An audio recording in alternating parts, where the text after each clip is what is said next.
Esse curso, a intenção dele é discutir o pensamento conservador britânico para além do senso comum. O que significa isso? A gente sabe que em filosofia a expressão senso comum não necessariamente tem um sentido pejorativo, né? A própria filosofia britânica produziu uma reflexão defendendo que a filosofia levasse em conta o senso comum, mas aqui senso comum tem aquele sentido que normalmente os alunos de filosofia aprendem logo no primeiro semestre, que é não pense como senso comum, porque o mundo não é um mar calmo de evidências.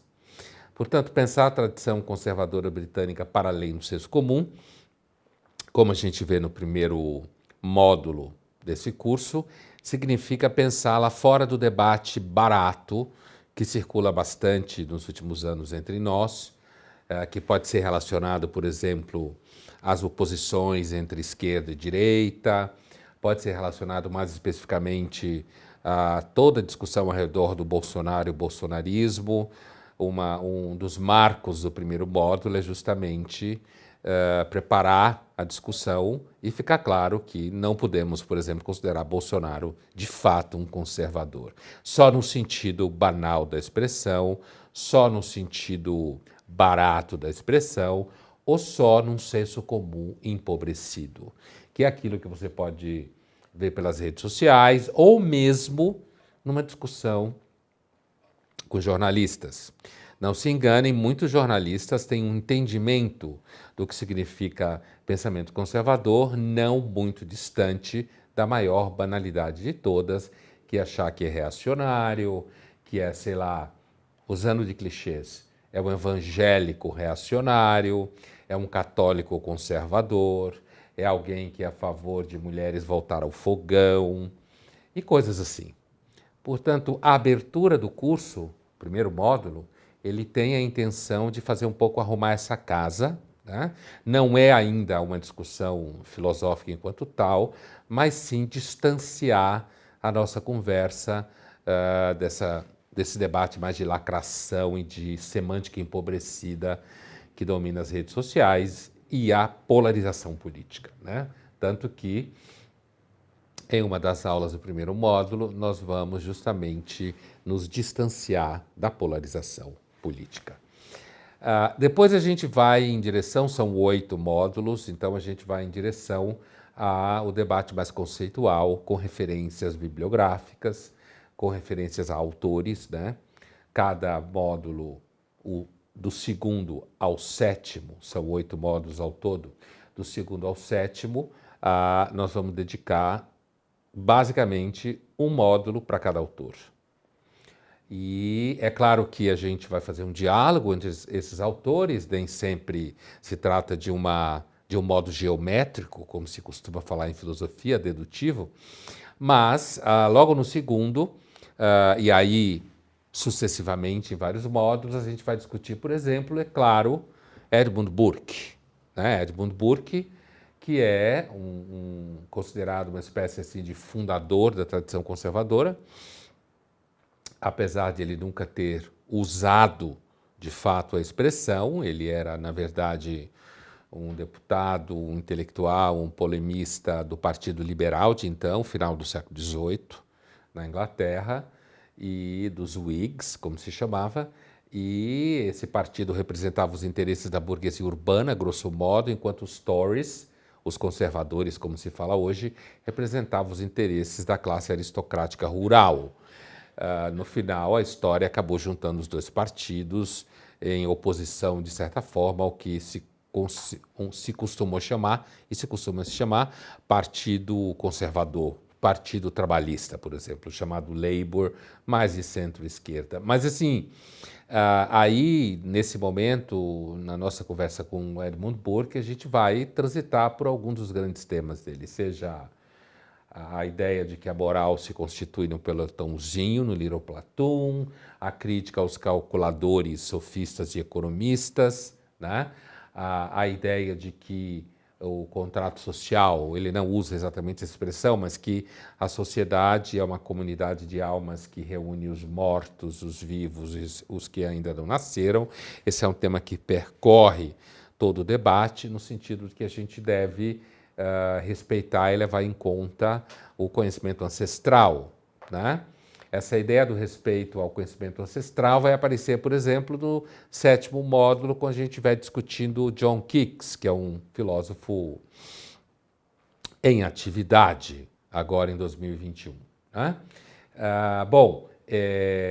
Outra chave, outro autor que a gente vai discutir, apesar de não ser um tema que nasce com a discussão conservadora enquanto tal, na verdade vem um pouco antes, quando a gente se refere a David Hume, que nós vamos falar no módulo dedicado ao ceticismo, né, que é uma raiz do pensamento conservador normalmente desconhecida, né, que é justamente o oposto do que se pensa.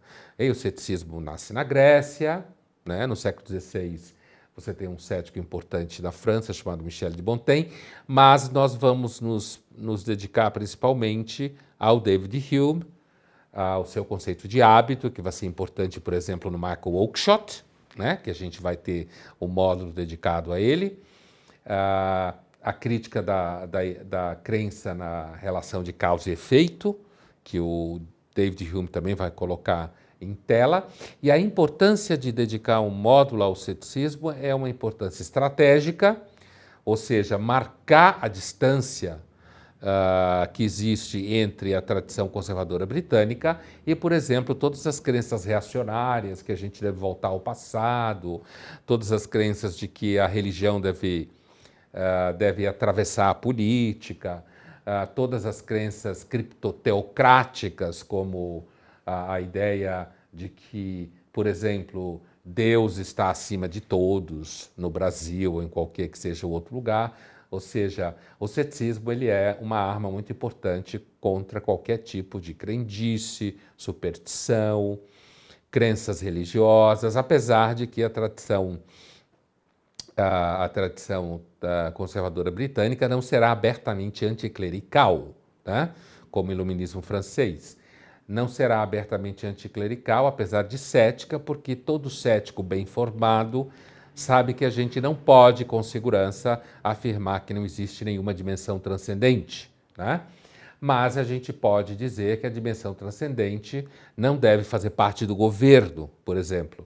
Mas, ao mesmo tempo, a gente pode reconhecer que a dimensão transcendente, enquanto tradição, enquanto conhecimento ancestral, faz parte do conjunto de elementos que compõem a política, compõem a moral, compõem a história, e então a gente deve guardar um certo respeito e entender que grande parte das pessoas assim o crê e que isso faz parte do modo como as sociedades e a história se organizam, né? O que não significa que você deva ser um crente para isso. Simplesmente significa que você entende que assim como a gente pode duvidar de tudo, a gente também pode duvidar da ideia de que não exista nenhum transcendente, certo? Bom, além do ceticismo, formador da tradição conservadora britânica, nós vamos passar por autores como Russell Kirk, né, século XX, fundamental, historiador das ideias conservadoras. Seal Burke é identificado pelo seu reflexões sobre a Revolução na França, né? O Russell Kirk será identificado entre vários livros, mas traduzido recentemente no Brasil, pelo seu Conservative Mind, ou mentalidade conservadora, onde Russell Kirk faz, partindo do Burke, do conceito de prudência no Burke, como grande virtude política, ele vai, então, atravessar o mar de autores, né, até o século XX, né, mas dando muita atenção a autores do século XVIII, do século XIX, vínculos entre a tradição conservadora britânica e movimentos filosóficos como o romantismo, por exemplo, né? Mas o Russell Kirk, ele vai, na abertura do seu mentalidade conservadora, ele vai tentar fazer uma espécie assim de síntese do que seria o pensamento conservador, já que normalmente isso não é facilmente uma tarefa fácil. Muita gente, inclusive, recusa ao pensamento conservador qualquer síntese possível, qualquer a priori divisão de mundo e tal. mas ele vai levantar questões como respeito à heterogeneidade misteriosa da humanidade, respeito às crenças religiosas, né? Ele vai levantar críticas à ideia de leveling, a ideia de igualar a humanidade como um todo, a tentativa de estabelecer engenharias político-sociais no espírito da Revolução Francesa e descendente dela. Então a gente vai dar uma atenção toda especial ao Russell Kirk. Nós vamos falar também de Michael Oakeshott, um dos maiores, se não maior filósofo conservador do século XX, britânico, a sua proximidade com a discussão cética, a sua apresentação, o que ele chama conservative disposition, ou uma certa disposição conservadora. O Michael Oakeshott vai ser importante por mapear a posição conservadora como uma posição antirracionalista, e levar em conta ideias como sensibilidade conservadora, disposição conservadora, certo? Atitude conservadora, esclarecendo essa atitude como algo que leva em conta hábitos, costumes, uma grande dose de razão, porém não um racionalismo abstrato, né? Bom, a gente também vai dialogar com outro autor importante, ainda em atividade no século XXI, que é o Thomas Sowell, né? O Thomas Sowell, conhecido bastante no Brasil, Russell Kirk menos traduzido no Brasil, principalmente Michael Oakeshott menos traduzido, o Thomas Sowell tem já uma larga obra traduzida no Brasil, obras como Conflito de Visões, Intelectuais e Sociedade, e o Thomas Sowell nós vamos nos concentrar numa abordagem dele bastante interessante, que é a oposição entre natureza humana restrita e natureza humana irrestrita, sendo que a tradição conservadora é a da tradição da visão de natureza humana como restrita, ou seja, tendo recursos limitados, portanto a gente deve ir com calma, enquanto que a irrestrita seria associada aos pensamentos utópicos, à capacidade do ser humano se reinventar e se recriar, e, portanto, mais associada à vertente da Revolução Francesa. Então, o último autor importante que a gente vai ver é o John Keats, né? E no John Keats nós vamos nos concentrar na sua ideia de tradição conservadora como uma política da imperfeição, né? Da crítica da perfectibilidade, como já aparecia no Russell Kirk também, como aparece no Thomas Sowell, como aparece no Michael Oakeshott, mas no John Keats nós vamos dar uma atenção especial à sua ideia de que o ser humano é um ser condicionado pela contingência, condicionado pela fortuna em vários níveis, certo? Tal como ele desenvolve no seu Human Condition. John Keats até então não tem tradução no Brasil, né? E nesse sentido que uma posição tanto mais prudente e conservadora em política está mais associada tanto a esse condicionamento da condição humana pela redundância proposital, pela contingência, quanto pela ideia de que a gente não deve pôr todas as fichas num controle gigantesco da contingência, porque essa é a ideia que nasce com o iluminismo, com o racionalismo iluminista, já criticado pelo Michael Oakeshott. E por último, nós vamos nos perguntar coisas como: existe partido conservador no Brasil? Quem são candidatos conservadores no Brasil ou não? E afinal de contas, o que conservar hoje?